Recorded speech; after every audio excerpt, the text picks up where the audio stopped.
jaajëf waay. And yet the Stallion is being told the pitch clock, which is something that we're going to see this. jaajëf gaañ jaajëf.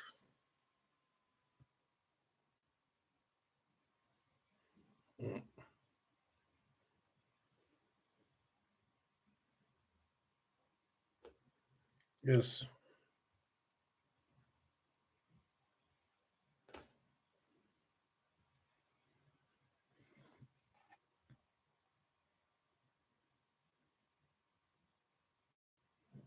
Merci les gars.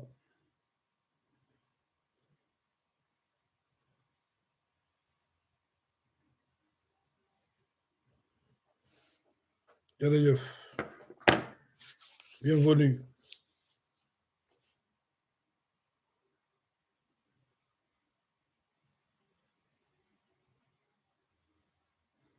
Oui. Roule Marseille, tu as dit vrai.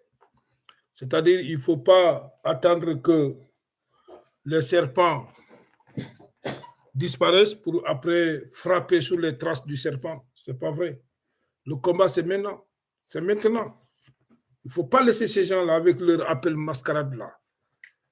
C'est de la mascarade, ça, ce qu'ils disent là. C'est du charabia. Appel de merde. Tous, c'est des assoiffés de pouvoir, quoi. C'est des gens qui sont malades, quoi, omnibulés par l'argent, la fortune. Quelqu'un qui dit, je lave mon honneur avec 200 millions. Ils cherchent peut-être pour leur mentalité, quoi, dans leur philosophie, c'est pour ruiner. Peut-être ils peuvent ruiner Ousmane. Ils n'ont rien compris, ces gens-là. Oui. Sénégalais, Malaysia TV, bienvenue, gagner. Partagez-les. Oui, merci. Ouais, le combat continue, quoi, les gars.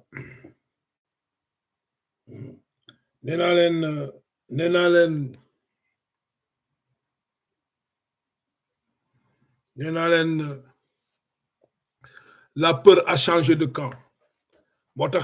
C'est des limogeages à tout azimut, des juges qui démissionnent en plein procès ou bien à quelques heures de procès, des juges qui démissionnent en catimila. Ok? Voilà, des nominations à la tête de l'armée sénégalaise, c'est parce que Macky Sall a peur. Il sait que l'armée ne va pas accepter ce qu'il veut faire. C'est ça, quoi. C'est des nominations à tout azimut. Alors, donc, ça, nous lançons un avertissement à l'armée sénégalaise. Il faut que l'armée prenne ses responsabilités. Soit il est du côté du peuple sénégalais, ou bien du côté de Macky Sall. Il n'y a rien à faire. Ici, on n'a rien à cirer. Ce n'est pas son armée. Soit c'est l'armée républicaine, c'est l'armée du Sénégal, du peuple sénégalais, pour les Sénégalais. Mais pas l'armée d'une famille, Faisal. Oui. Et ce général-là, fraîchement nommé là, il n'a qu'à prendre ses responsabilités. Il n'a qu'à prendre ses responsabilités. Il faut que ça soit clair. Voilà. On ne lâchera personne. Wow. Gagne double life rapidement. Nous, on a fait l'armée. On sait ce que c'est l'armée. Quel est le devoir de l'armée?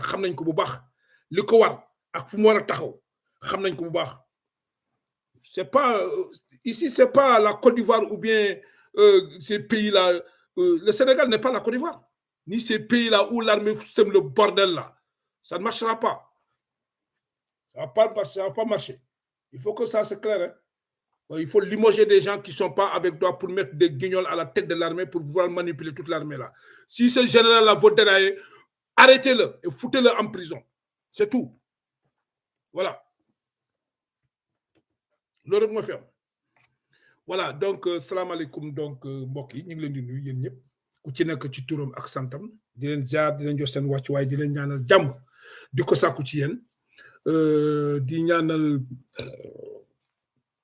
Sénégalais yëpp ak bépp doomu aadama ci weer koor bi yal na la yàlla wàcc yërmande ci doomu aadama yi weer koor bi ñuy woor nii yal nañu ko yàlla nangul ko tamit suñu mbokk chrétiens yi nga xam ne ñoom tamit ñu ngi yoon ci koor gi xam naa jeexal nañ wala jeexalaguñu ñoom it yàlla na yàlla nangu seen koor parce que ñun ñëpp dañuy jaamu benn yàlla bi la ñuy jaamu donc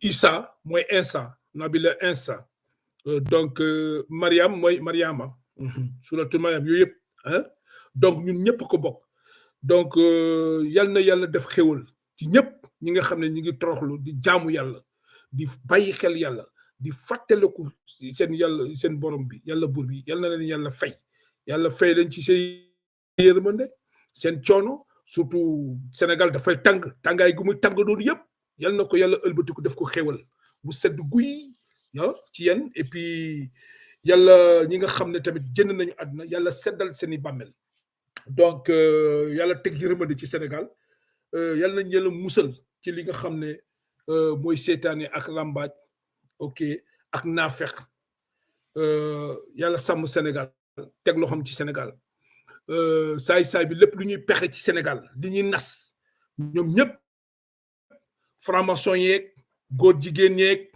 nit ñu bon yeeg yéeféer yi salte yu bon yëpp seen pexe yëpp yàlla daanu ci ndox yàlla bu mu antu donc yéene néeg la boroma ci fanal yàlla na leen yàlla dugal ci ñoom seen yéene lépp lu ñuy nas contre Sénégal ak sénégalais yi yàlla na këpp seen bopp voilà ci barke weeru koor gi di ñaan képp ku julli muy catholique muy chrétien ku ci nekk ku bëgg jàmm bëgg dëgg jub ragal yàlla ragal sa bammel te taxaw ci dëgg parce que dëgg mooy yàlla dëgg mooy alquran dëgg mooy xadis dëgg mooy yonent bi képp ku ci teg tànkam rek ñaanal yàlla faagaagal ñi nga xam ne ñooy taal Sénégal toog ci plateau télé yi di fen suba ngoon guddi bëccëg di sos di tuumal ay gor rien que pour bëgg a ŋàcc deretu askan di ko dundee ñoo yëpp yàlla na leen yàlla faagal muy franc-maçon yi toog ci télé yi di wax muy franc-maçon yi nekk ci kër diine yeeg muy franc-maçon yi ngànk réew mi nekk ci administration bi muy góor jigéen ñi nekk ci këru diine ak ñu partout parce que ñoom ñi ngi fu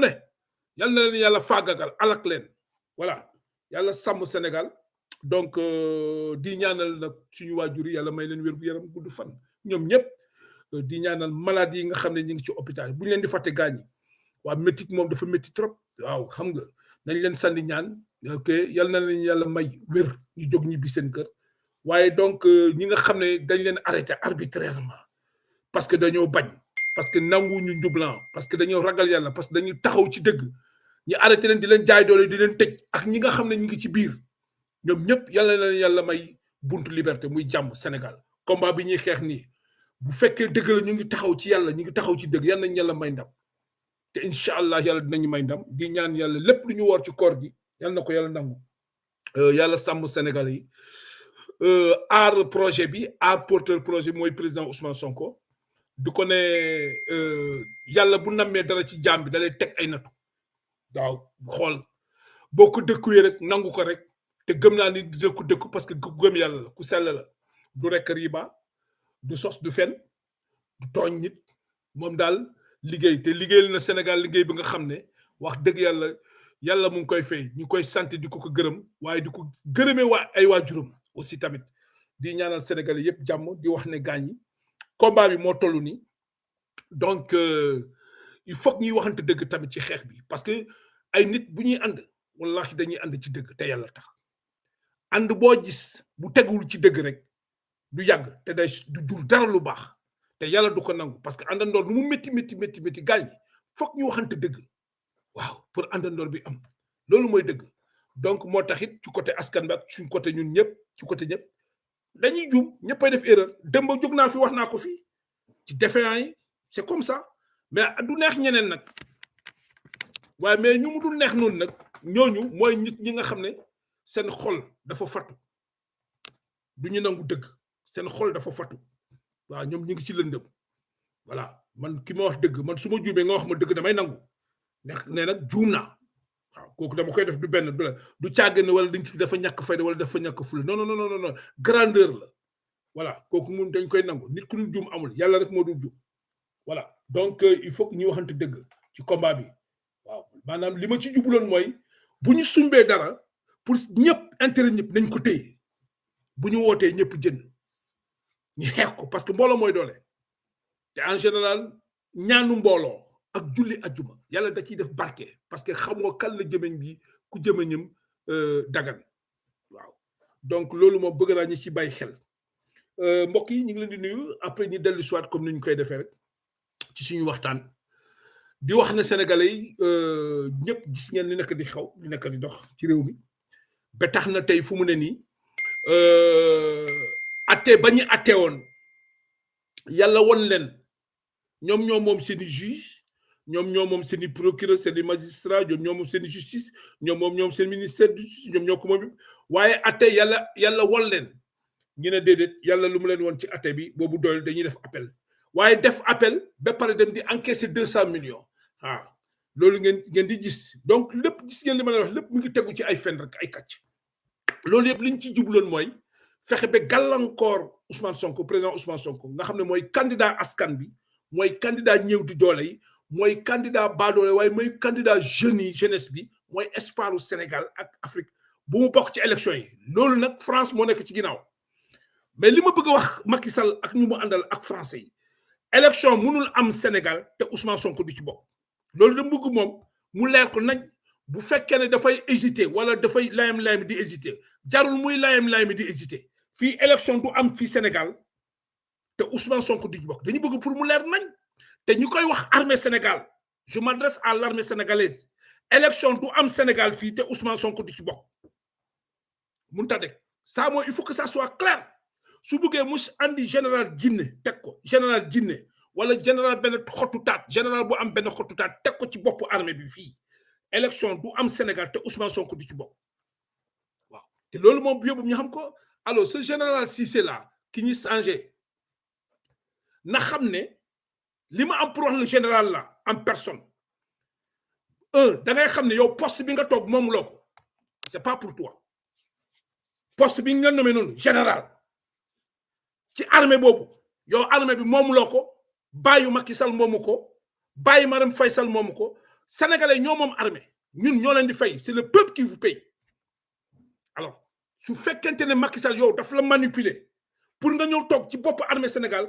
bëgg a jël armée Sénégal transformer ko def ko une armée de famille Faye Sall tu vas nous retrouver sur ton chemin di nga ñu fekk tu retrouveras le peuple sur ton chemin soit da ngeen di rey sénégalais yépp ngeen desee ak famille Faye Sall ngeen toog wala ñi débarrassé ci famille Faye Sall ñi ànd ak le peuple sénégalais Sénégal existé ñaar yooyu rek mooy am leneen du fi am yaa que deux te yow jàng nga tu as fait l'armée jàng nga formation xam nga lan mooy mission armée ñun jàng nañu armée ñun def nañu formation on sait ce que c'est la définition de l'armée quel est le rôle de l'armée on l'a appris mon général waaw ici il n'y a pas à faire le con ni le fou oui il n'y a pas à faire le con ni le fou c'est pas une armée d'une famille c'est pas une armée Faye Sall non c'est une armée sénégalaise républicaine payée par l'argent du contribuable sénégalais. Toi, le général, Macky Sall et les autres, tous ces bandes de voleurs-là sont payés par les Sénégalais. C'est l'argent du contribuable sénégalais. Il faut que ça soit clair. Oui. Alors, restez en dehors de ça. Restez en dehors de la politique.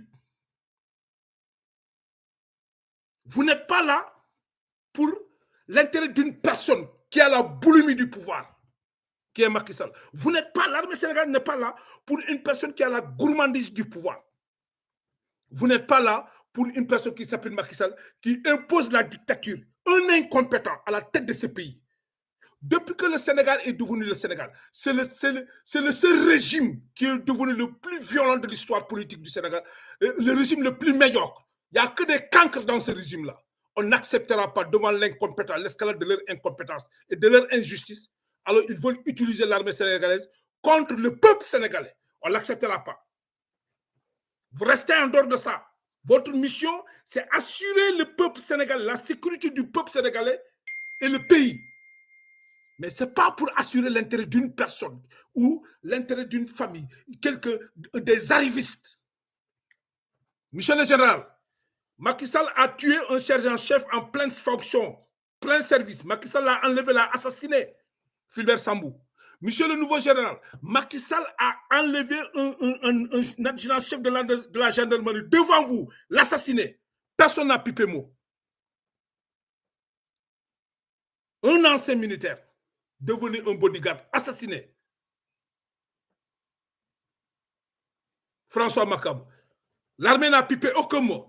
Mais attendez, il y a une ligne rouge à ne pas dépasser. Il y a une ligne rouge à ne pas dépasser. Que ça soit mon nom là ou mon nom Kenen, on s'en fout. C'est le peuple qui commande. Ce n'est pas vous l'armée sénégalaise là, ni Macky Sall. Il faut que ça soit clair.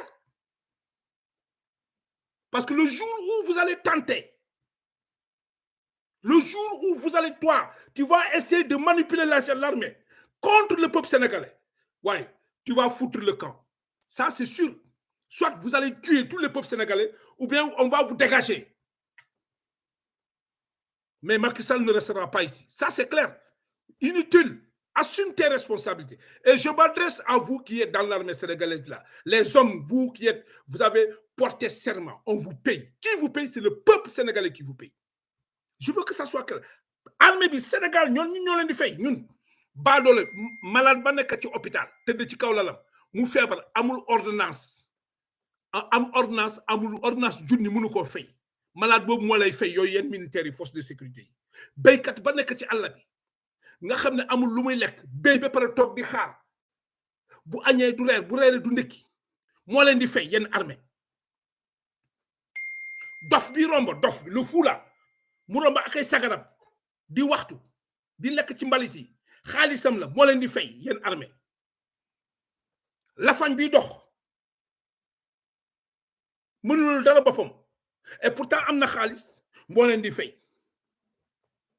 Jaaykatu marché ba jaaykatu café bi étudiant bi élève bi nekk primaire le jeune petit garçon qui est au primaire même xale bi nekk comment dirais-je là jardin d'enfants, le petit enfant qui est au niveau des jardins d'enfants là moo leen di fay yenn généraux yi yenn armée moo leen di fay xaalisam la. C'est l'argent du contribuable sénégalais. Ku fi jéem a andi magu yi fii ci armée bugg a instrumentaliser armée pour satisfaire une personne, un hypocrite qui est là. Vous allez retrouver le peuple devant vous. Fii élection fii sans Ousmane Sonko, c'est inadmissible. Du am. Macky Sall mënul éliminer Karim Wade ci ay fen, éliminer Khalifa Sall ci ay fen, ñëw di éliminer koo xam ne musul sàcc xaalis. 15 ans def na ko impôt et domaine dugal ay milliards ci keesu état. Entreprise bu dul entreprise dina audité na la fii musul jël dërëm Sénégal lekkul dërëm Sénégal kenn musu koo ger musul ger kenn. Donc fa nañu nangu ay imbéciles des crétins comme Macky Sall, ces arrivistes là, des accidentés de l'histoire, ces voleurs là, ces esclaves là ñëw egsi fii te ay nobles ay des gens nobles bëgg a yàq seen der parce que pour ñoom dañuy foog ne ñoom seen baay moomu Sénégal seen baay moomul Sénégal moomuñ Sénégal bu leen gis ñu toog di xaar ni de. Barke Nabil Moustapha ñi ngi leen di xaar ci bopp virage bi fii condamnation fii élection fii sans Ousmane Sonko fii du am te armée amul parparloo tu prends tes responsabilités.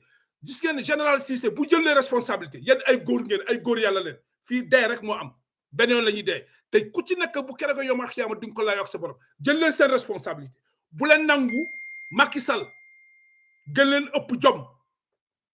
Macky Sall rek du góor parce que Macky Sall finalement il vous insulte daf leen di saaga parce que pour moi moom rek mooy takk tubéy quoi yéen ñi nekk ci armée yi ñëpp kenn takku ci tubéy ay sër ngeen di takk parce que moom rek moo yore koy quoi yéen yor leen koy. Il vous insulte ça fait mal. Refusez c'est tout. ëppul kenn doole ëppuñu kenn doole.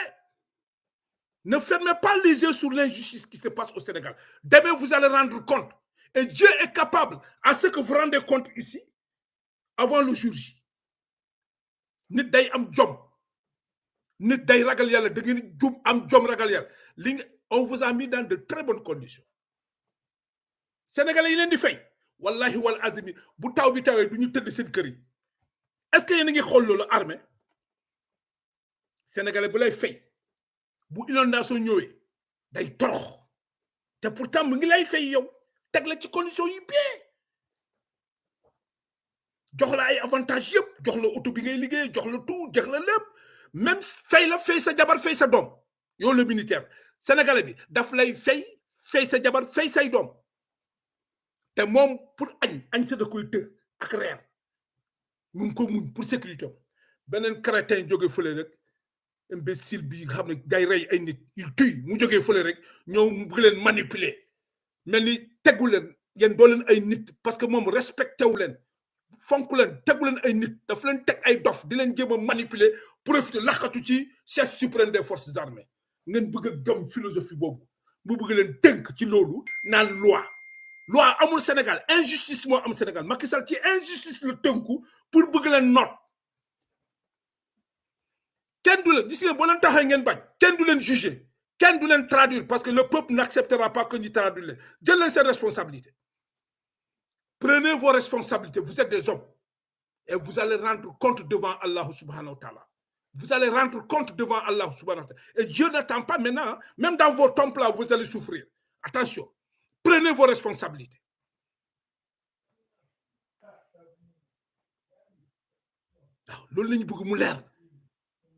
Restez une armée honnête. Restez une armée pointue. Restez une armée logique, intelligente. Mais restez une armée dévouée à son peuple, mais pas dévouée à un système ou à un homme. Regardez vos pères. Sinon, c'est extraordinaire. C'est un colonel, Assimi Koïta. Mais c'est une fierté. Et je sais que vous, même les militaires là, les hauts grades, les colonels, les généraux là, quoi tu vois, mu feug deun jital dak sandi funa dina jëma won ay barrette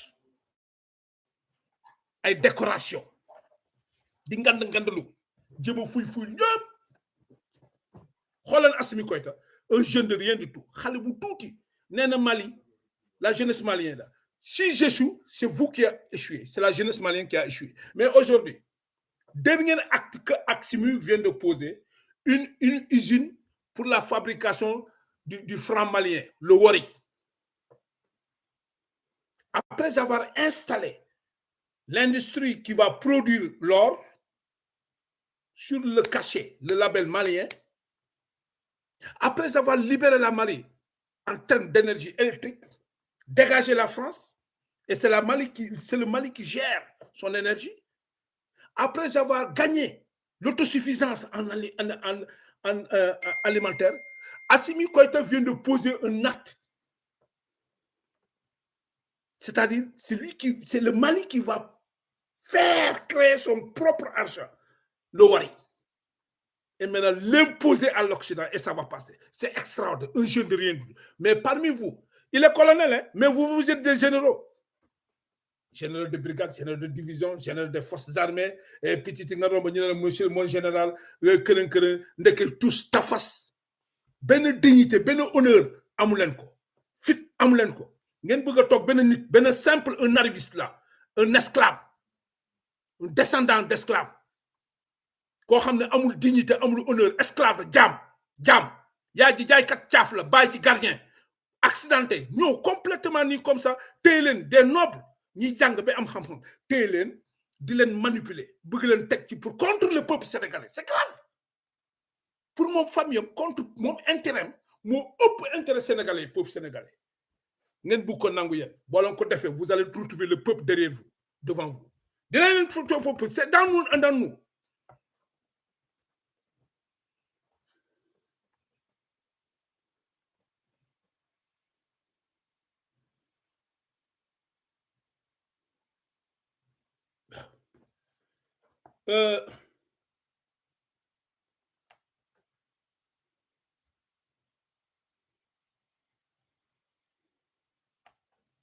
Là quoi.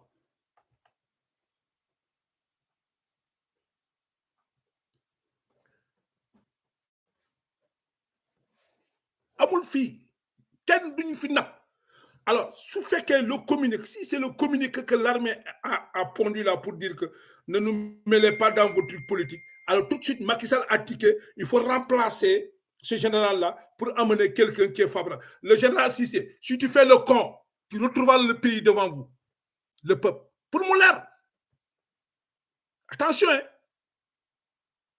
Ça, on vous dit tout de suite, on tire. Nous, on ne va pas attendre que l'affaire explose. On va tirer sur la sonnette d'alarme parce que nous avons effectué le service militaire. On sait comment fonctionne l'armée et quelles sont les prérogatives de l'armée.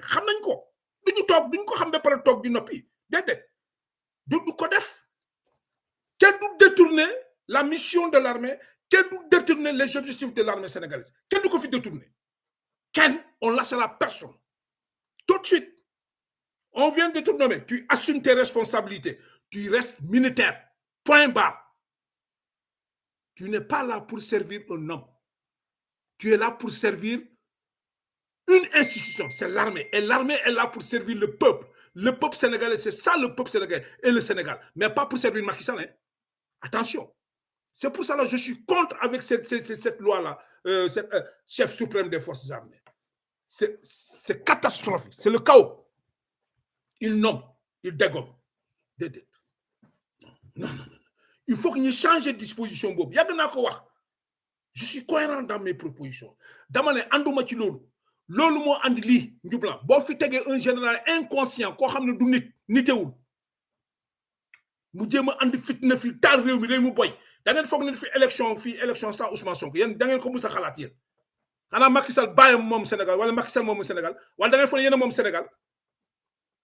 Élection nangang rek nangang ne candidat la mu xol nako wax lu tax déclaration discours de merde bobu ci le 4 dépendance là 4 dépendance lu tax waxul mu nopi nangang et puis on attend le conseil constitutionnel. On va voir où le conseil constitutionnel va valider la candidature de Macky Sall et invalider la candidature de Ousmane Sonko.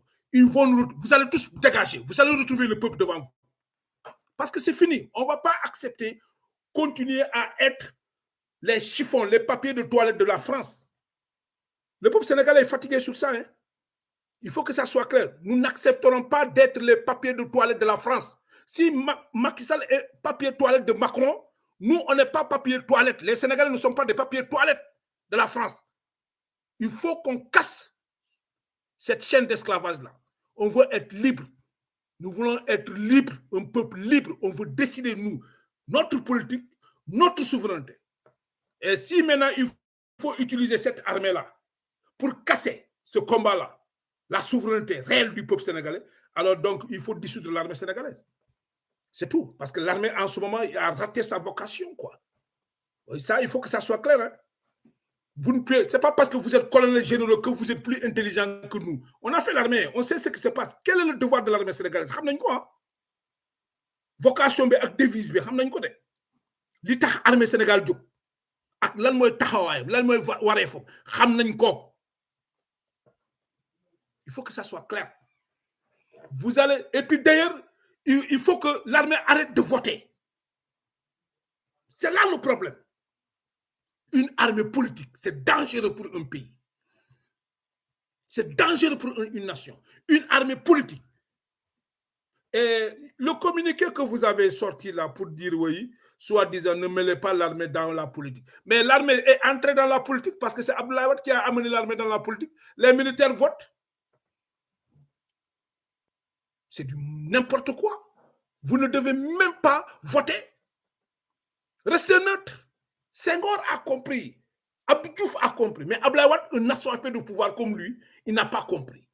Il a foutu toute cette... De tout ce que le Sénégal est en train de vivre, c'est à cause de ce vieux-là. C'est lui. Tous ces problèmes-là, il a une part de responsabilité là-dedans. Lui. Oui. Tout ça, il a une part de responsabilité. Toute cette mascarade, ces assassinats-là, ces kidnappings-là, tout ce régime pourri qui est là, c'est à cause de Abdoulaye Wade, le cadre bloquant. C'est ça, c'est un manque de respect du citoyen sénégalais. Respectez-vous les Sénégalais. Les Sénégalais, 26 ans, ba mu togué dafa bon mo ñëk trahir Sénégalais. Yoré rew nga bëgg sa dom yoré rew mais ñu donn. C'est-à-dire ñom ñëpp pourriture lañu quoi. C'est-à-dire c'est le libéralisme là, wax na leen c'est doctrine de pourriture là. Socialisme, libéralisme, communisme, gauche, centriste, arriviste, ñom ñëpp doctrine bobu nga xamné baaxul pour l'Afrique. Moo ñu teg lii moo tax mi ngi ne pat góor gi parce que intérêt mi yëpp doomam Karim Wade waaw te bàyyi xeex bi di tàng Karim Wade ma nga fële ak si njël di jàng ba xeex bi di tàng Karim Wade ma nga toog fële ak si njël di jàng Sénégal di xeex dóorante xeex toj feu rouge yi xeex ba Wade jot réew mi mu àndi doom ji naan c'est le plus intelligent des Sénégalais loolu foofu la njëkk saaga ndey Sénégalais. Oui, Karim Wade est plus intelligent que les Sénégalais. Fiston, je dirais à ta maman que tu as très bien travaillé. Vous avez vu les insultes là, ces dirigeants hypocrites là. Non, c'est-à-dire kanam jiko wut kat bokul ak jiko am kat. Jiko wut kat bes bu demé ba am rek nga gis jiko mu feñ. Ba légui Sénégal ñun ci problème bo ciolu bu ñuy dund yépp gor gi la. Mom bu paré won ci 2 mandats mu dem yoonam. Macky Sall du falu du tok. Macky Sall du tok. Mais parce que gor gi mo fi bëgg tek doomo dem ba andi le car bloquant. Cioli ne cour jamono bu ñëpp tok di xex fi ci indépendance traité bi mom yoxosu na dem quoi. Lolu mo tax mu fël le premier tour dem deuxième tour. Lolu moo tax mu fële ci erreur Ablaye Wade la loolu rek bëgg nguuru waaye man ma toog bàyyi toog doom ji toog ngeen bëgg jël Sénégal def ko dono Macky Sall ñoo plus pire nag jël Sénégal bu ko def alalu famille Faysal bay bëgg a corrompre ay généraux quoi teg waa ngeen xeexal ma quoi ci ay fen constitution bi na la 2 mandats nga am tu fiches le camp tu débarrasses le plancher yow nga taxaw xeex Ablaye Wade bëgg yow nga bëgg ñoo am 3e mandat ba pare ñu bëgg koo teg ci ay quinquennat waaye mais ñi dañu c'est des malades mentaux ñi dañu feebar ñi bëgg ñu nelawlo ci ay quinquennat du am fii élection sans président Ousmane Sonko dëkk bi tàkk Moussa Fall mënu ci dara parce que c'est l'unanimité sénégalais ñu ngi koy xaar te bu leen xalaat loolu sax xam nga li ngay teg dil nii ay jéem a tëj kasoog emprisonné bu leen ci dugg man dama lay wax tout de suite bu leen ko sax xalaat ne pensez même pas à ça parce que koy tëj kaso dafay fekk mu def dara yéen a assassiné boy yi fii seen dossier boobu yéen a ko rey parce que le rapport d'état américain génne na ko mois de mars Macky Sall yow yaa rey xale yi yow ak say nervir ak say gendarme say po yéen a assassiné Sénégalais yi rapport d'état américain baa ngi fii génne na ba mu leer nañ te fii ngeen fen ak Sidiki Kaba le ministre des forces armées woy danañuy def commission d'enquête jëndul amul yow Macky Sall lan nga wax ba nga naanee sa sàngara ba mandi tout sa cigarette da nga ne fii kenn du fi enquête ku ñu rey yaay perte loolu moo ne ko sa kaddu yow Macky Sall kon assumé rapport Union européenne jënne ko confirmer rapport d'état américain yéen a rey booy preuve bi léegi Fulbert Sambou yéen a ko rey muy preuve bu leer nañ xam nga fen du bi jaaw Fulbert Sambou yéen a ko dem jàpp tap dem assassiné rey Didier Badji yéen a ko jàpp dem rey François Makabu yéen a ko jàpp dem rey yéen a bëgg a rey Ousmane Sonko assassiné pompé ko bëccëg ndar kam ñëpp di gis image yi pompé ko foofu Jean-Sylvain Makalo xam Malak Jean-Sylvain Malak le capitaine là dëgg naa am na promotion quoi defal nañ ko promotion après avoir fait un sale boulot tentative d'assassinat moo taxit fu mu ne yéen a ngi téye médecin yëpp tëj parce que pour yéen a ngi bëgg a xam lan moo nekk certificat médical bi mais ces médecins là ñoo ils sont braves duñ leen wax li fa nekk parce que en fait c'est ça le problème vous êtes paniqués parce que vous voulez savoir ce qui est dans le certificat médical non les laboratoires sénégalais là déedéet du ñu fa yóbbu affaire bi dem na Europe ba gars yi di ko étudier résultat yi dina ñëw c'est ça loolu mooy seen problème waaw loolu mooy seen bés bu nekk yàlla wax ak yéen bés bu yàlla sax yàlla wax ak yéen yéen a moom seen justice yéen a fen seen i fen yéen a sàcc xaalisu Prodac xaalisu sénégalais yéen a am seen i procureur ay fenkat di soskat yéen a moom seen i justice ngeen ñëw toog atte yàlla di atte ngeen naan déedéet non atte bi yàlla atte danga gis nga yàlla buy rëdd nga effacé mu rëdd nga effacé buy rëddaat yoo lay effacé mu rëdd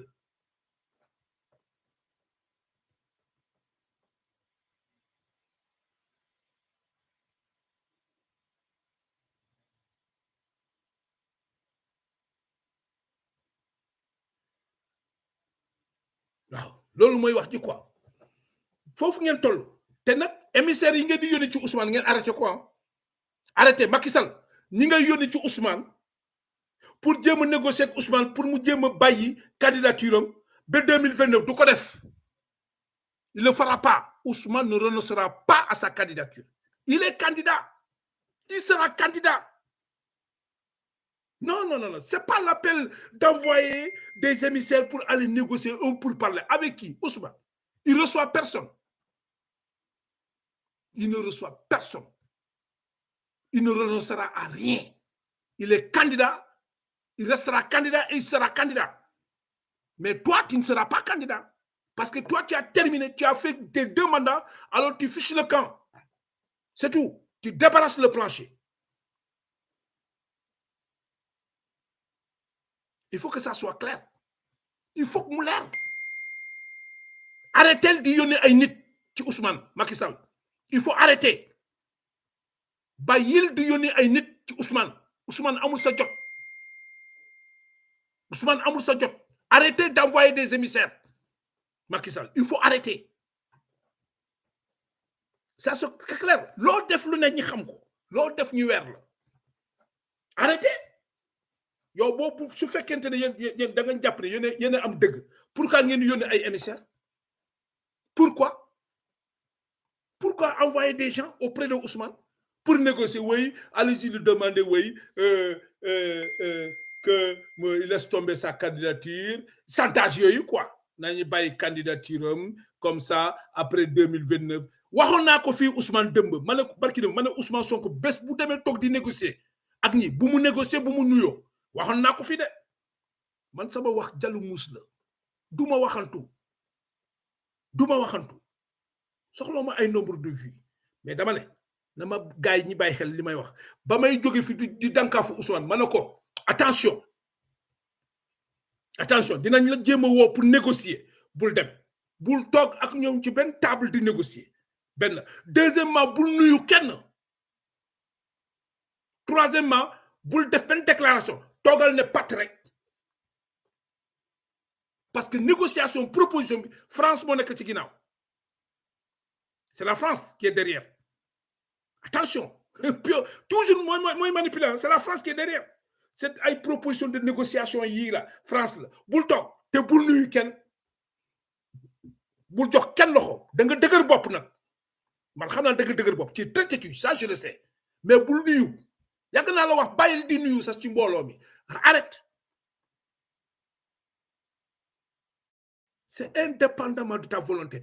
Yow bëgg nga nuyu baax nga trop, laabir nga, set nga, am nga yërmande, sa xol set na, sa xol laab na. Yooyu xam nañ ko quoi. Mais bul nuyu parce que nit ñi dañ la soxla. D'abord yow sa wér gu yaram ak sa santé. Mais qui est très important pour le peuple sénégalais. Actuellement, Sénégal, yo qui est sale.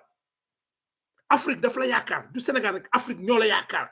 Parce que ñëpp ñi ngi mobilisé. Le 8 bi, panafricains ñoo doon manifester pour yo. Alors, fais attention. Fais attention. Il ne s'agit pas de ta personne. Il s'agit de tout un peuple, un continent. Donc, si nous wax rek, mu dëgg bal bi. Générosité, xam nañ ko quoi mais tollootuñu foofu ñoom actuellement nous sommes en guerre ñoom buñ la mënee jot pour rey la dañ lay rey gis nga poisonné nañ la pompé nañ la empoisonnement ñi bëgg la rey ci ñaari fan ñoom ñi pompé nañ la dem toog di xaar nag fu ñuy dëgg ni dee na tàgg Ousmane Sonko dee na yàlla na leen mi ngi fii waaw yàlla na leen mi ngi fii kon boo yóbboo moom nga toog négociation amu fi waxoon naa ko fi de mais gis nga rek commencé nañ yónni bu fi benn kenn bu mu dem ku gis ngeen yéen sax da ngeen yàpp nit ñi quoi gis nga kër Ousmane ñoo négocier fii ma téegal sa ndey ñi nekk foofu ñu ñàkk fayda gardien yi sax ñoo ñàkk fayda amuñu fulam ñu fayda ñoo négocier waaye bal laa lay dóor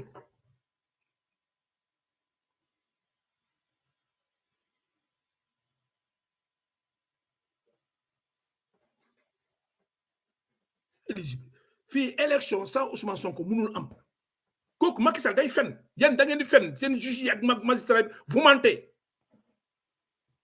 du nekk Macky Sall il sait qu'il peut pas être candidat il va foutre le camp maintenant léegi man duma dem ma bëgg a yóbbaale non doo yóbbaale kenn sa waay yow doo yóbbaale kenn yow daal yaay fab say dëbës abal nit ñi quoi say dëbës yaa koy fab dem yow yaay fab say dëbës nga dem te boo ko yaakaaree ci armée bi ñun armée bi dinañ jàkkaarloo ma armée bi nekku fii pour yow de Macky Sall yow da nga juddu fekkee armée Sénégal fii juddu fekk Sénégal il faut mu leer da nga juddu fekk armée Sénégal nekk armée Sénégal di doxal mission moom yow du yow yaay ñëw dévier armée Sénégal du yow yaay ñëw teg benn pion ci bopp armée pour kooku mun a manipuler ñëpp pour ñu armée bi ñëw féete sa côté ñu bàyyi askan peuple Sénégal c'est-à-dire il faut faire disparaître le peuple sénégalais il faut faire disparaître la République du Sénégal pour l'intérêt d'une seule personne et une famille Faye Sall munta nekk c'est pas possible ne te fatigue pas pour ça donc moo tax les peuples sénégalais là prenez vos responsabilités. Ils sont en train, il envoie des émissaires pour négocier. Hein. Tapette-le, ragal. Wow, ragal. Il a compris le message du peuple. Bon, demain, yo, nga ne président, nga dem fête 4 avril, fête dépendance. Nga taxaw ci auto bi. Sénégalais dina nan Sonko, ci 4 avril, devant tes invités. Des autres présidents, devant les invités des autorités nga invité yépp ñoo tok askan bi di la yuuxu Sonko nga wara xolaat sa bop gatch bobu nga wara xol ko nga wara xol ka mais nak xam nga gatch ku muy rey gor la gatch di rey mais ko ku goré di traître gatch di ko rey traître mom gatch du ko rey quoi c'est-à-dire gatch moo koy mooy dundal ruux bi traite lu baax non lu bon rek moo koy dundal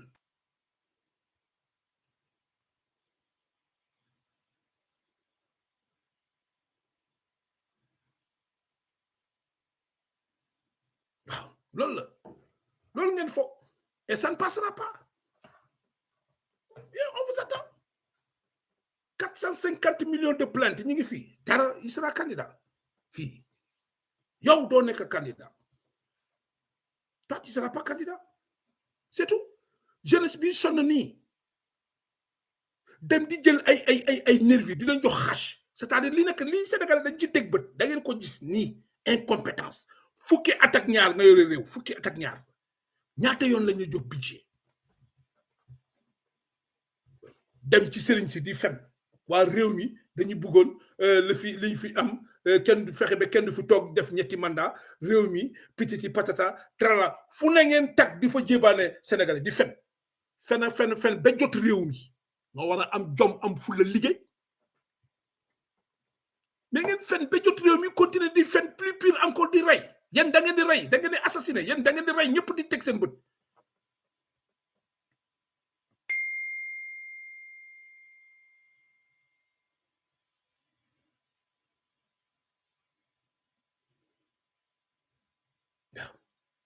loolu la quoi yéen c'est-à-dire yéen moom da ngeen di assassiner chacun a son tour chez le coiffeur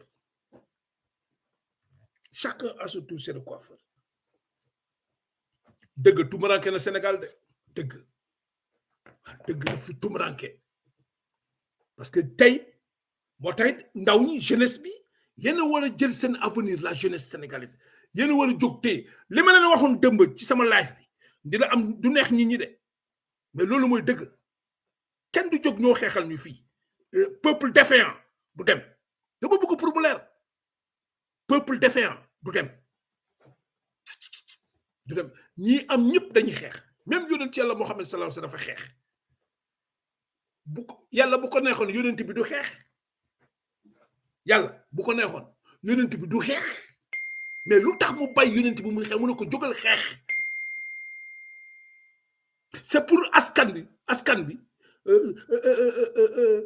njabootam roy ci moom buñ la bëggee teg injustice wala bu ñu bëggee faagagal dëgg nga jóg xeex nga jël nga xeex ñii naan bu leen dem xeex kërank ñoom ñëpp ci système bi lañu bokk ñoom ñëpp naafeq la ñii boo xoolee ay góor jigéen lañu ñii boo xoolee ay franc-maçon lañu ñii boo xoolee ay fenkat lañu duñu wax kat dëgg rambaaj rek moo fi nekk sorowul créneau bi ma la wax ñii jëpp toog naan bu leen xeex bul xeex naafeq la ñoom moo ci enveloppe yi da koy jot deuxièmement góor jigéen la ci clan bi la bokk LDPT xam nga PD c'est des PD là hein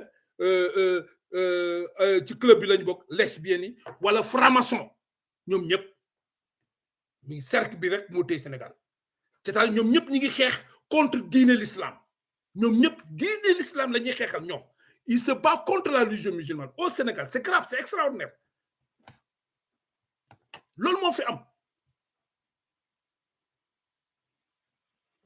ñoom ñëpp yéen a ngi xippi di xool yàlla ma nga toog aras di leen xool.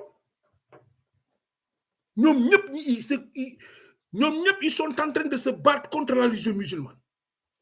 li ñu bëgg rek franc-maçon yi contrôler Sénégal góor jigéen ñi contrôler Sénégal te loolu firnde la bu am. loi bu ñu doon voté assemblée nationale ñi ne duñ ko voté góor jigéen ñi la. góor jigéen ñi c'est des PD les LGBT là. La loi votée, comme vous voulez voter à l'Assemblée nationale, contre les LGBT, contre l'homosexualité. Les députés de l'APR Benno Bokk Yakaar ont refusé. C'est quoi ça? C'est valider l'homosexualité au Sénégal. C'est contre la religion musulmane, combattre la religion musulmane. Les francs-maçons là, vous combattez la religion musulmane. C'est la vérité. Tous des francs-maçons. C'est ce cercle vicieux là qui est là. Et vous croyez que ça va continuer? Non, non, non. L'ol moo fi nekk. C'est ça. Et c'est grave. Même certaines, tu vois un imbécile là, je sais pas, c'est un religieux de Tivaouane là, comment il s'appelle là? Le gars qui traite Ousmane Sonko de violeur là. Cet imbécile là, ce cancre, ce connard. C'est un, est-ce que xam ngeen la est-ce que xam ngeen ni góor jigéen la? Waa jooju. Kalaw quoi. Conférence taxaw di accuser Ousmane Sonko de violeur. Est-ce que xam nga c'est un PD? Est-ce que xam ngeen ko day pousse ñañ koy pousse ñambi xam ngeen ko moom waa jooju nga jënd su weddee mu jënd wax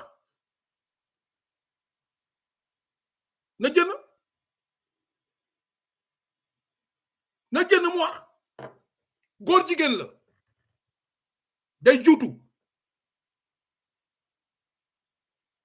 day juutu laa wax moom loolu moo gën a yées xaram moom woote boppam kilifa diine wala doomi soxna nga nekk góor jigéen ngay juutu ñi lay puus waaw du ñooñu ñooy toog di xas ay góor ñi nga xam ne fu alxuraan toog ñi naan ko toj ko xadis yi ñu toj ko du ñii ñooy du moom na jënd mu weddi ñoom la ci lobby ngi la bokk ñoom ñëpp ci lobby ngi moo tax anamu da ngeen gis après seen conférence de presse est-ce que dégg ngeen ñi jënaatu wax du ñu jën a wax wallahi wal azim du ñu jën a wax billahi wal kitaab ci weeru koor la ñu nekk day puus du ñu jën a wax na jën mu wax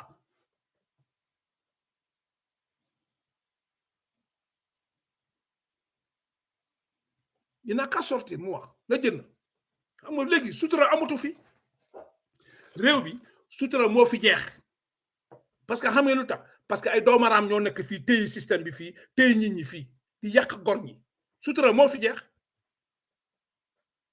bëri na ci ñoom de ay franc-maçon ak ay góor jigéen kër yi nga gis nii franc-maçon góor jigéen bu boo l'islam di xeex l'islam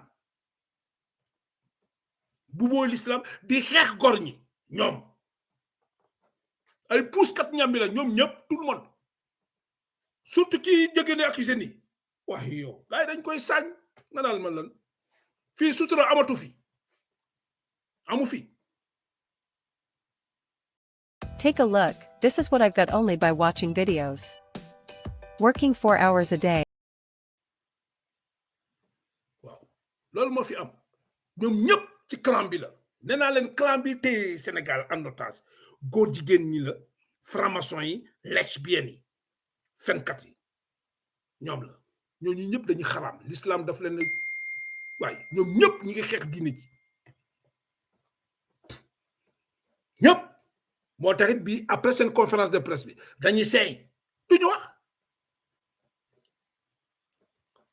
Ahmed Khalifa Niass toog na Kaolack ne gars yi di wax di fen ci Ousmane Sonko ba pare bëgg mbooloo mi dëggal ko kenn faalew ko kenn tontu ko parce que xam nañu day fen ci gars yi la bokk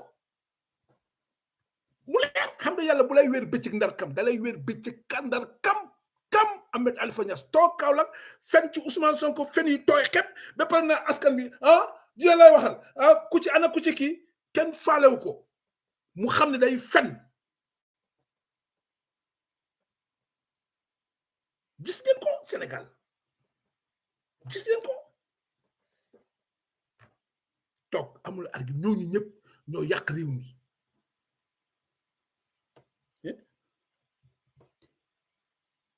góor jigéen boobu nekk États-Unis dégg ngeen lu wax Madiambal Diagne moo ko daan saañ Mbaye xaw ma naka la Abdou Mbaye xaw ma góor jigéen bu siiw boobu nekk États-Unis rajo dégg ngeen vidéo fii lu mu doon wax fii Madiambal Diagne moo ko fexeel mu jënd Madiambal Diagne moo ci doon dóor ñoom la c'est-à-dire ñoom c'est que ñoom li seen jikko boobu la ñu bëgg a jiiñ nit koo xam ne yàlla moo ko setal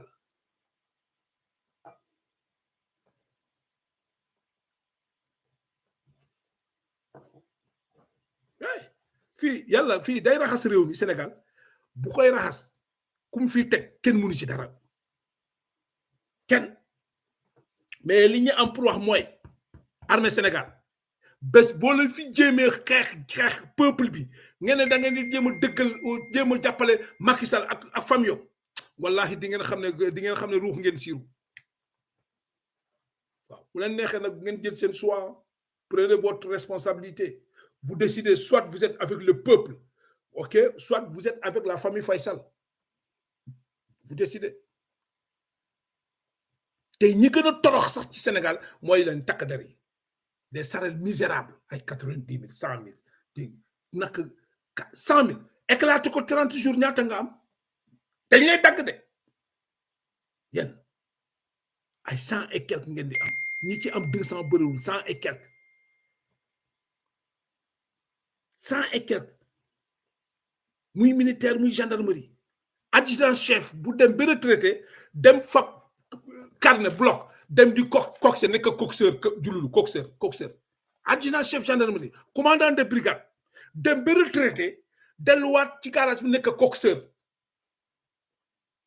coxeur di coxé auto xam nga ku leen ko wax du ko gëm de jululu bi am na fi barke Nabil Moustapha kooku xam nga toroxte xam nga tey bu ko gars yi toppoon du ñëw du dugg ci garage boobu di koj di wuti li mu yóbbu këram adjudant chef gendarmerie un adjudant chef de la gendarmerie un commandant de brigade dem retraité war a toog noppalu toog kër gu baax am lu baax am pension bu baax muy dem di coxeur yore bloc note ñu mu doon jàpp ci tali bi di leen sonal wala ay agent jàpp di leen doon ay contravention ñu koy andi mu ñu koy fekk ci bureau mu foofu muy toog di ngandangandal monsieur le commandant waaw muy jaay rawande jaay galaw impolitesse wax bu salté wax bu dégueulasse wax bu ñàkk teggin amul yar amul teggin comportement bu dégueulasse faalawul kenn loolu la ko yàlla fay mu retraité mu dellu siwaat ñëwaat ci policier gendarme mine auto yooyu ñu mu doon toxal transporteur yooyu gars yi xejal ko foofu di ko jox bloc ñu jox ko bloc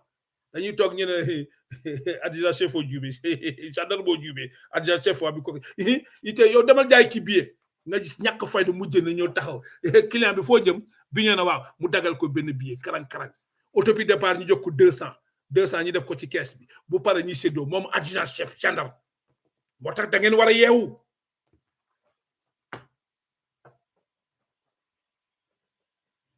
da ngeen war a yeewu kooku toroxte weesu ko kooku yàlla da ko toroxal ci biir xeetam ci biir njabootam terakal billaay li ma leen di wax ne du fen ci weeru koor la gis naa ko teg naa ko sama bët xam nga kooku toroxte humiliation weesul foofu waaw kon lu waay nekk lu ne ak li waay di jëf lu ne na nga bàyyi sa xel ci yàlla te xam ne bés dina ñëw fi nga toog nii danga fiy jógee yow fi nga toog noonu am na keneen ku fa toog jógee fa yow nga ñëw toog ngeen dugal ko seen bopp bi waaw bakkan bu ñam dund dana ñam dee bàmmeel bi moom par force amul sens interdit bàmmeel bi par force kooku kenn mënu ci dara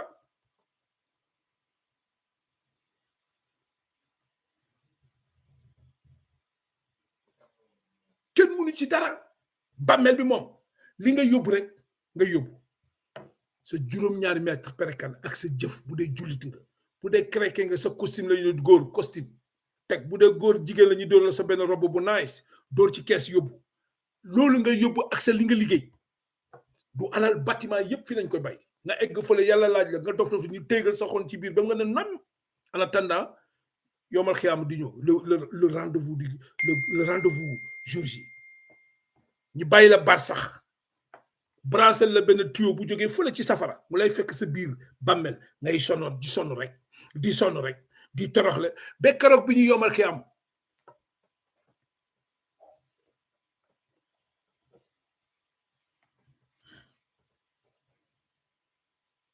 waaw donc ci loolu la ñu nekk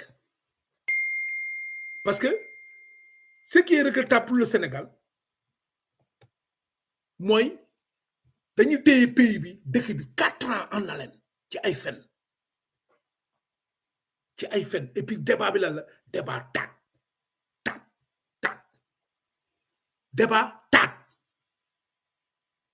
taat ci plateau yi télé yëpp débat taat la ñu téye Sénégal ci extraordinaire ci ñetti at xawma ñaari at xawma ñu téye Sénégal ci débat taat ci boobu jamono yenn dëkk Afrique ñi ngi liggéey ñi ngi xeex Mali mu ngi avancé actuellement fu mu ne dafa teg industrie buy defal xaalis buy def xaalisam moom Assimi Goïta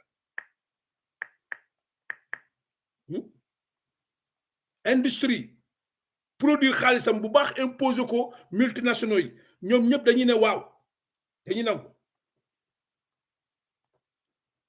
ñoom ñëpp dañuy nangu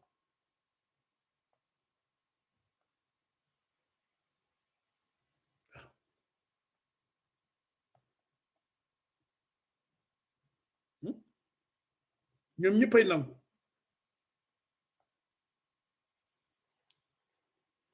multinationaux passe à la vitesse supérieure. En effet, la mise sur pied de la nouvelle monnaie malienne par le colonel Assimi Goïta part véritablement d'une étape à une autre. Tout comme le Nigeria, le Mali se dote également de sa propre industrie d'impression de billets dans son projet de création de la nouvelle monnaie malienne. Le colonel Assimi Goïta met tous les moyens en œuvre pour la réalisation de cela. Pour ce faire, il décide d'employer les grands moyens. Cette banque sera fonctionnelle à partir de mi-février. 14 ingénieurs maliens formés en Russie en fin de retour au Mali pour la fabrication de la nouvelle monnaie. La situation est véritablement très appréciable du côté du Mali, notamment avec les nombreuses décisions et changements que sont en train de prendre en ce moment le colonel Assimi Goïta, dont le principal est de faire triompher son pays et se détacher de la France qui, durant plusieurs années en quelque sorte, afflige de lourdes peines au Mali. Le colonel de la transition malienne Assimi Goïta a dépêché des puissants ingénieurs maliens formés en Russie dans la fabrication et l'impression de billets de banque. Pour ceux qui doutent encore, vous de fabrication de billets de banque du Wari. Assimi Goïta passe à la vitesse supérieure. En effet, la mise sur pied de la nouvelle monnaie malienne par le colonel Assimi Goïta part véritablement d'une étape à une autre. Tout comme le Nigeria, le Mali se dote également de sa propre industrie d'impression de billets dans son projet de création de la nouvelle monnaie malienne. Le colonel Assimi Goïta met tous les moyens en œuvre pour la réalisation de cela. Pour ce faire, il décide d'employer les grands moyens. Cette banque sera fonctionnelle à partir de mi-février. 14 ingénieurs maliens formés en Russie en fin de retour au Mali pour la fabrication de la nouvelle monnaie. La situation est véritablement très appréciable du côté du Mali, notamment avec les nombreuses décisions et changements que sont en train de prendre en ce moment le colonel Assimi Goïta, dont le principal est de faire triompher son pays et se détacher de la France qui, durant plusieurs années en quelque sorte, afflige de lourdes peines au Mali. Le colonel de la transition malienne Assimi Goïta a dépêché des puissants ingénieurs maliens formés en Russie dans la fabrication et l'impression de billets de banque. Pour ceux qui doutent encore, vous de fabrication de billets de banque du Wari. Assimi Goïta passe à la vitesse supérieure. En effet, la mise sur pied. Ils vont briller. Voilà.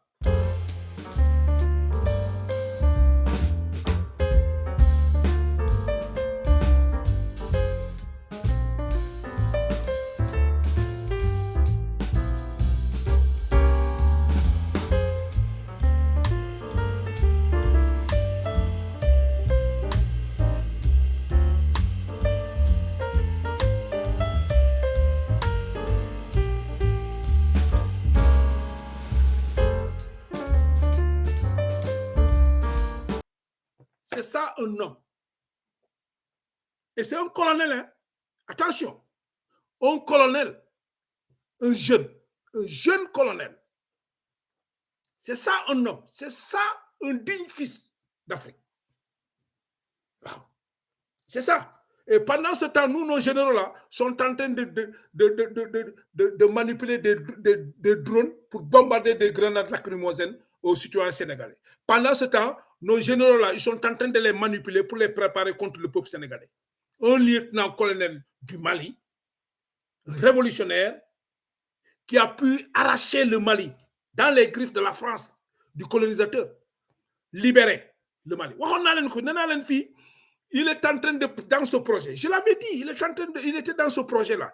Et c'est fini, il va libérer le Mali, Assimi Koïta. Au nom de Dieu.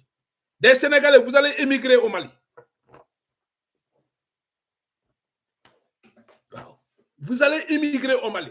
Et c'est une honte pour nos généraux-là. Parce que l'armée, maintenant, il y a des intellectuels. Hein. Ce n'est pas plus l'armée de 1960 là. C'est des intellectuels, des ingénieurs, des gens capables qui ont étudié, qui sont plus doués que Macky Sall. Vous êtes là. Lui, c'est un colonel. C'est un colonel. Il est en train de libérer son pays. Mais vous, vous êtes à la merci de la France qui vous manipule parce que vous êtes tous formés à l'école Saint-Cyr. Et pourtant, le Mali, il y a des gradés formés à l'école Saint-Cyr.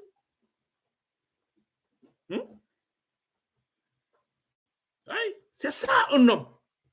C'est ça un patriote. C'est ça, c'est ça. Et aussi, il est en train d'appuyer Ibrahima Traoré du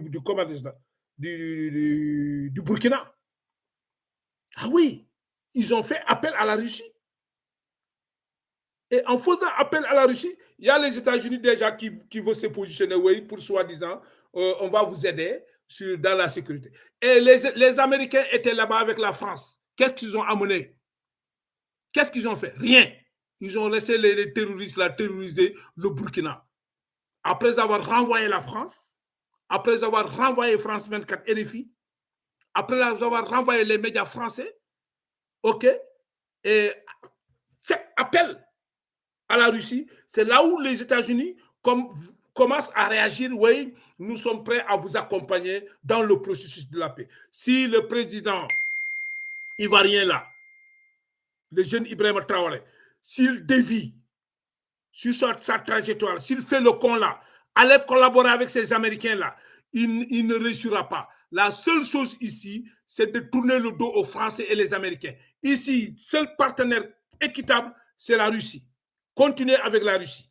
S'il y a des Burkinabés qui me suivent là, allez-y dire à Ibrahima Traoré de suivre les pas d'Assimi Koïta, de tenir en compte des conseils d'Assimi Koïta. Il n'a qu'à suivre, continuer avec la Russie. Le pied d'appel qu'il a fait à la Russie là, la Russie va répondre. Il n'a qu'à continuer avec la Russie s'il veut sauver son pays. Mais pas avec les Américains. Il faut que ça soit clair. Les Américains et la France, c'est même topo, 6 et 9. Ils sont tous pareils. Tous des comploteurs. Tous.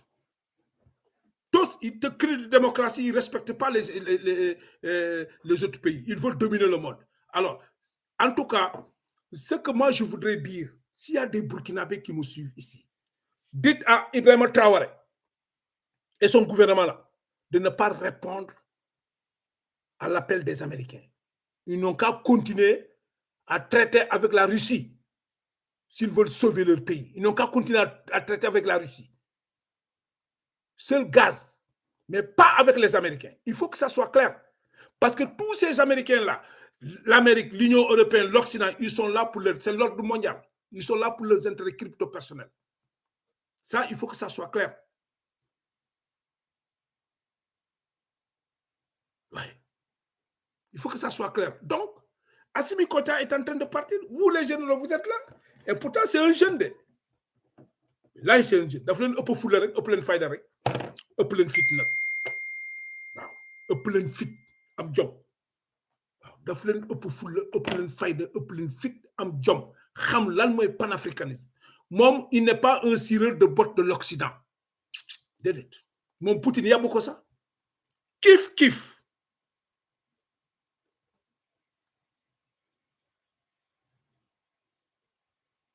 waaw kif c'est ça un homme c'est ce que nous attendons de vous Mais pas pour qu'on vous utilise contre le peuple sénégalais.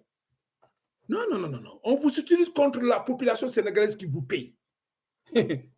Veulent utiliser Mali. Macky Sall, c'est-à-dire, lui, toute sa politique est basée dans la manipulation, la mensonge, la manipulation. Il ne dit pas la vérité, l'injustice. Voilà, c'est tout quoi. Le Djaï Dolé, je suis là. Et c'est le plus grand poltron. Parce que lorsque Abla Tebel Kofi, il est allé s'accroupir sous les genoux du faux calife là pour pleurer. C'est lui aujourd'hui qui reste ici. Là. C'est tous des poltrons, eux tous, ñoom ñëpp bu tàng yi ñu dugg ci suuf table yi yëpp ci suuf la bi léegi yéen la ñu yaakaar yéen takk der yi yéen armée yéen la ñu yaakaar yéen pour ngeen defal ko liggéey bu salté boobu réew mi génn dellu gannaaw quoi c'est-à-dire le pays capote quoi c'est-à-dire c'est pour maintenant utiliser l'armée contre le peuple sénégalais, les intérêts du Sénégal. C'est grave. Utiliser l'armée contre les intérêts du Sénégal et permettre à la France de pouvoir continuer à nous exploiter nos ressources là. Notre pétrole, notre zircon, notre gaz, notre force, et à nous enfoncer dans la pauvreté, à nous imposer à rester dans le franc CFA. Oui. Il ne faut pas sortir de l'auberge. Restez dans l'auberge. Vous n'avez rien à décider. C'est moi, la France, qui décide. Je décide pour vous. Quelle politique pour le Sénégal? C'est moi qui décide. Alors, pour arriver là-bas, il faut que je mette mon guignol là-bas. Là. Voilà. Installer les siroles de bottes de l'Occident. Ces vauriens-là, France-Afrique qui sont là, avec cet avocat de merde Bourgi là, qui passe tout son temps à mentir là. Manipuler, oui, pour que maintenant extraire notre ressource là. Extraire nos ressources, prendre tout et amener. C'est ça. Et vous êtes là. Vous êtes là. Pourtant, Assimi Koïta, le Mali, ancienne colonie française, pourquoi le Mali s'est détaché? Et là où le Mali s'est détaché, le Sénégal est capable de se détacher. Mais c'est comme ça. C'est tout. Il est parti, Assimi. Demna. Mali décollé, c'est fini. Fini. C'est fini. Ça, je vous le dis. Hein. Les Sénégalais vont aller tendre la main au Mali. Si vous ne faites pas attention, vous allez aller manier au Mali. Maintenant, les Maliens là, amnañu fula de. Maliens yi, amnañu fula, amnañu fayda. Comme yeen ko len nangu taxaw ngeen xex seen rew. Dem di fa jëm leen amerde pour xëccoo ay emploi, ay liggéey fofu. Non, non, non, non, non. Ça ne passera pas chez ces gens-là. Il faut que ça soit clair.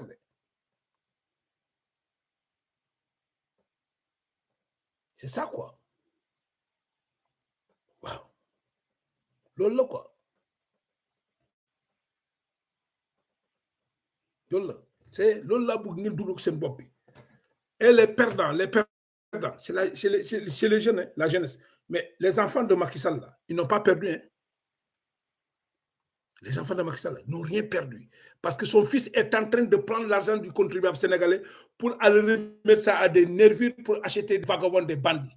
Vous l'avez vu? À Jakarta, des trucs. Mais c'est extraordinaire ce qui se passe au Sénégal. C'est l'argent des Sénégalais volé. C'est clair, c'est du je m'en foutisme. Ah oui, oui, oui, oui, oui. C'est comme ça, l'eau me ferme. Tout ça. Oui. Ousmane, il va rester tranquille chez lui. Le jour où les Sénégalais vont décider de se battre, ils se battre. Peut-être heure.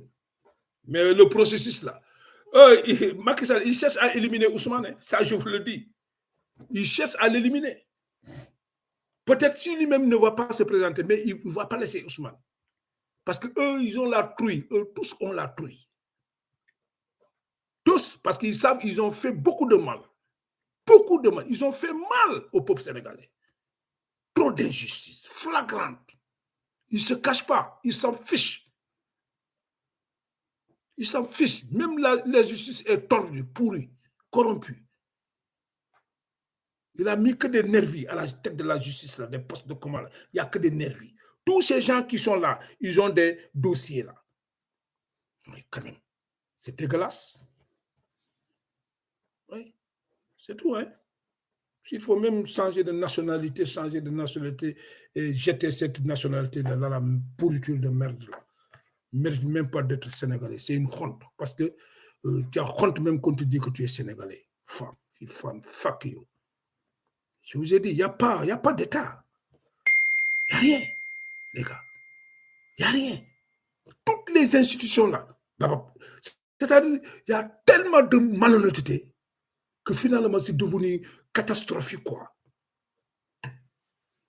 Même xale yi liir yi sax liir day judd léegi nekk am deretu naafeq liir day judd léegi fen am deretu naafeq liir waaw day judd léegi commencé fen jikko yépp la ñàkk dara baaxul dara du benn jikko bu baax lamba gi baaxoon defar lépp yàq nañ ko tout mab na parce que pour ñu mën a conquérir loolu dañu dem dugg ci kër mag yi fi nekkoon seeni kër yi foofu lañ dem dugg posone leen empoisonné ñoom ñëpp contaminé leen yàq leen ñoom ñëpp tout moo tax lan nga gis jékki-jékki taxaw jël micro di fen te ñoom ñëpp ñu ngi ci système bi ba pare bëgg a taxaw pour waar nit ki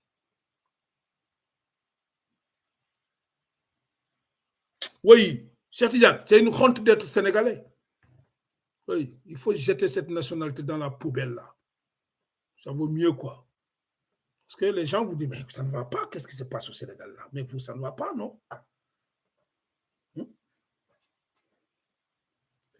Crime, haute trahison, détournement, mensonge, il vole, on le prend en flagrant délit, il va porter plainte. Le voleur qui porte plainte. Ça, c'est du n'importe quoi. C'est une première au Sénégal, dans le monde entier. Un voleur qui porte plainte. Et il réclame 200 millions encore de plus, quoi. C'est extraordinaire au Sénégal. Extraordinaire. C'est du jamais vu. Non, musul am ci aduna. Sàcc bu ñu téye flagrant délit. Sàcc xaalis ci Sénégal ñu téye la main dans le sac. Nga dem yuuxu sàccee porte plainte. Nga ne encore nañ ma fay. Mais ci Sénégal la am. Ngi nii rek loolu moo tax bu ñu leen ne Sénégal amul yoon. Gars yi naan na kiti Sénégal amul yoon amu fi dañ ko wax te dee fii kenn du fi masla dara li fi nekkee pourriture la li fi nekkee raxas sandi ci mbalit bi rek te loolu lu koy jënne fi xeex rek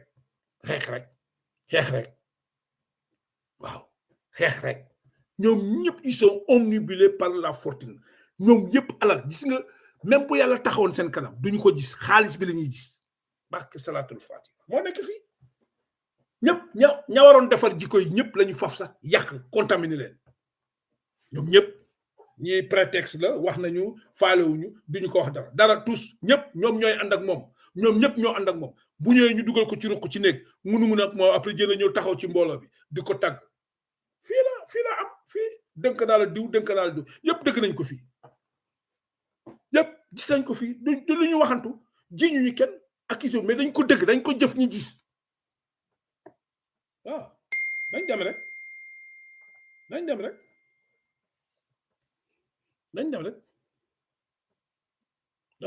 mag yi njëkk ci suuf la ñuy tëdd dañuy lal bi ba mu rafet jël kaamil alquran yëpp teg ko ci kaw lal bi ñoom ñu tëdd ci suuf laaxu Dakar la ñuy lekkee mais tey fii waaye yow ay kër climatisé ngay gis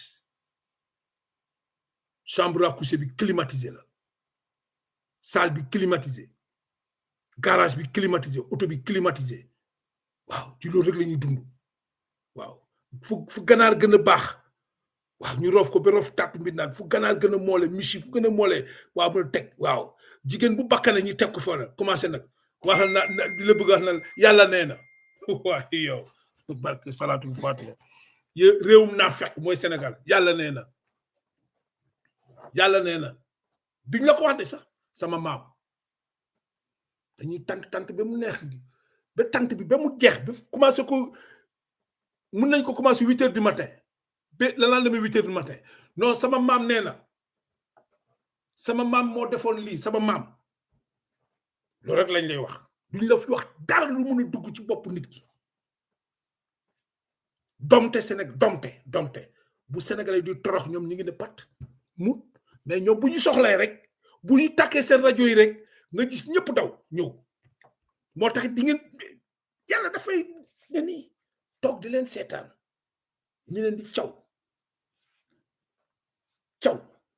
yàlla day toog ci aras ci weeru ko lañ nekk yàlla day toog ci aras di leen seetaan ñu leen di caw waaw loolu rek moo fi nekk waaw ñu dem dugal leen nag ci ay diil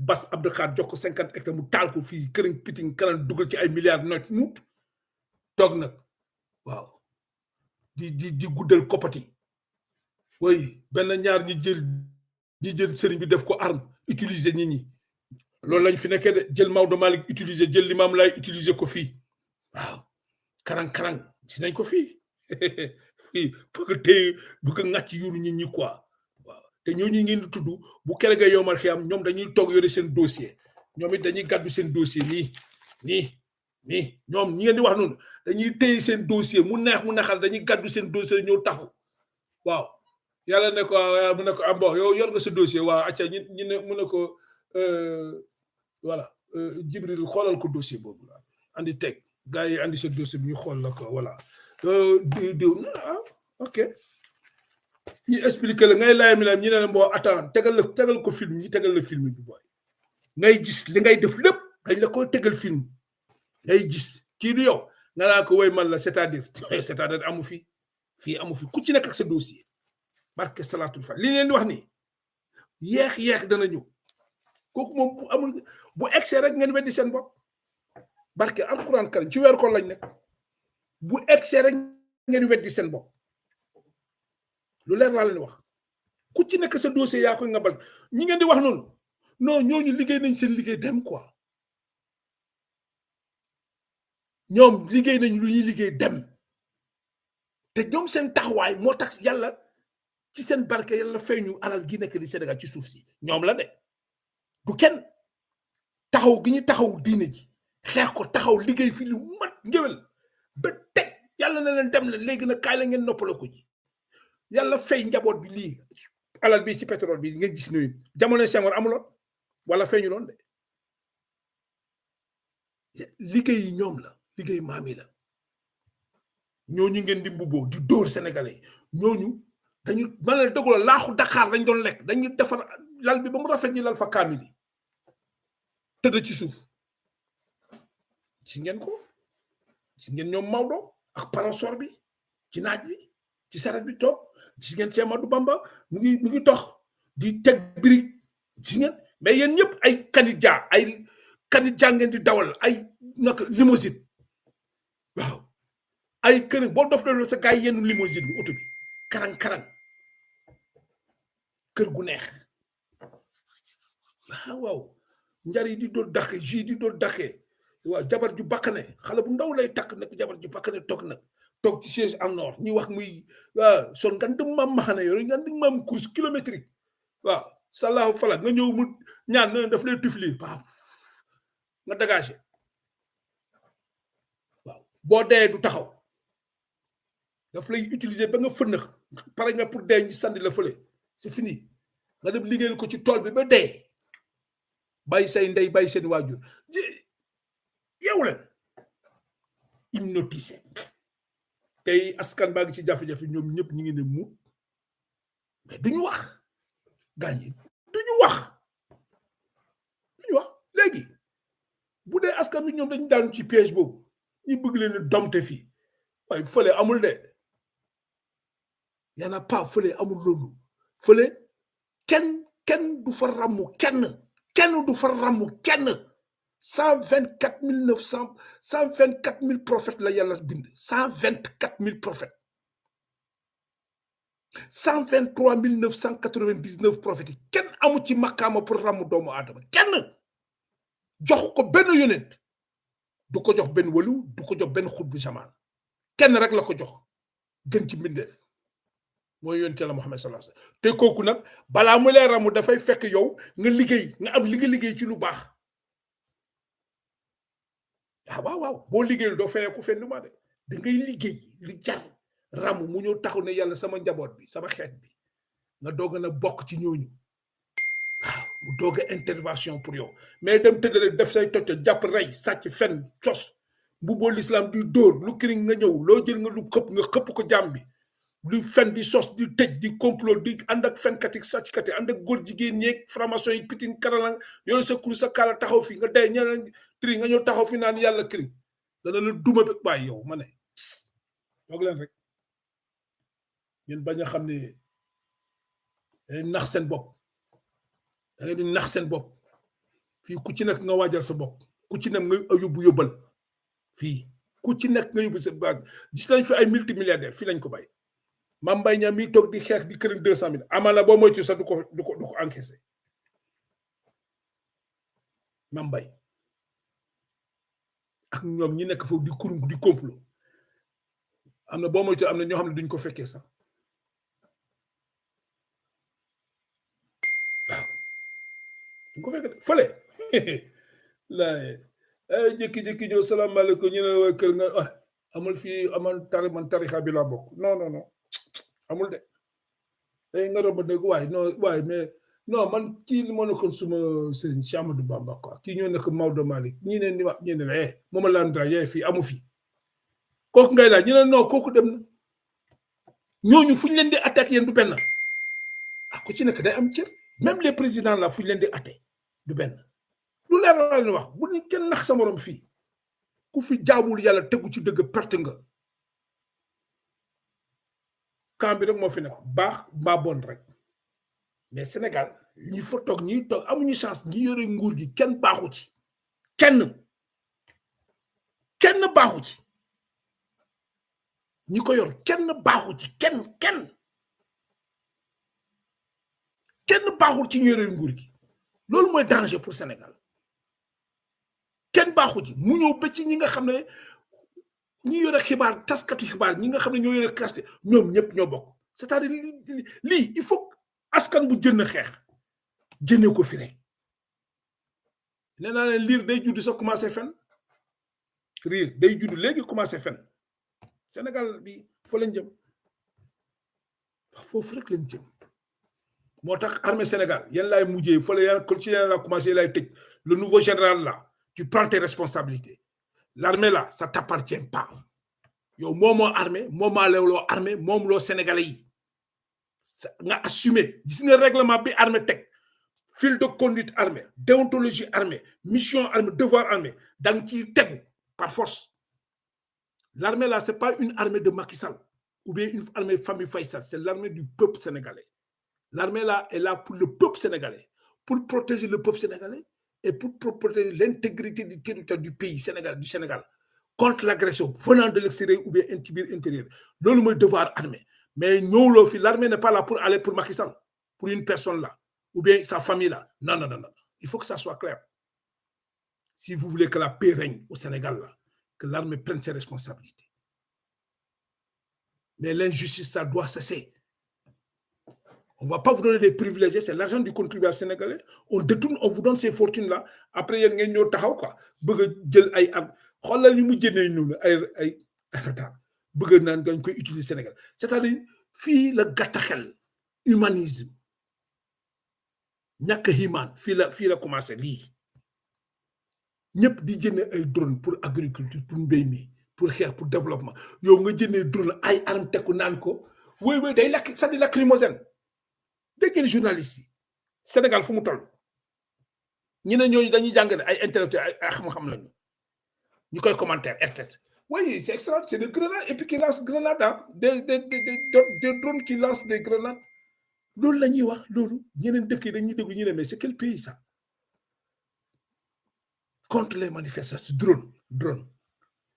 drone quoi yéen xalaat ngeen réew bu ne mu ngi ci émergence dëkk bu nekk ci émergence ñu andi le drone boo xam ne ñu ne grenade lay grenade lacrymogène lay sànni ci manifestant yi wala ñu andi le drone boo xam ne bu amee malade bu nekk ci àll bi te kenn mënu fa egg mu am urgence garab mu fab garab bi yóbbu dem tegal ko foofu gaa yi faj wala mu drone déedéet wala mu drone boo xam ne béykat yi bu ñu amee problème boobu mooy ñëw pour jàppale leen déedéet mais ñoom dañuy andi drone pour xeex manifestation ñu koy tagg ci ay télé quoi mel ni les Sénégalais est un peuple criminel on dirait un Sénégalais le Sénégalais n'a pas le droit de vivre dans la tranquillité ou bien le Sénégalais est un sauvage ou bien le peuple sénégalais n'est pas un peuple humain non saaga la c'est ça ok donc nañu dem nag ñi ngi leen di xaar nag fii élection moom Ousmane day bokk foofu lañ leen di xaar de te yow Macky Sall doo bokk te conseil constitutionnel du valider sa candidature parce que ñemoo wax ba léegi ni Sénégal yow da ngay nekk candidat da ngay bokk 3e mandat yaa ngi ne put muut boobu moom ngay def ba dem mais doo ko fi waxee de te doo ko fi defee candidat fii te munoo fi xaañ nit ñi nga xam ne góor yoo xam ne tooñ ñu sàcc ñu fenn ñu def dara nga bëgg leen xeex parce que yow ak sa justice yéen a fi nekk ak say kër nga du jàll fii voilà ba suba jàmm. Europe 1.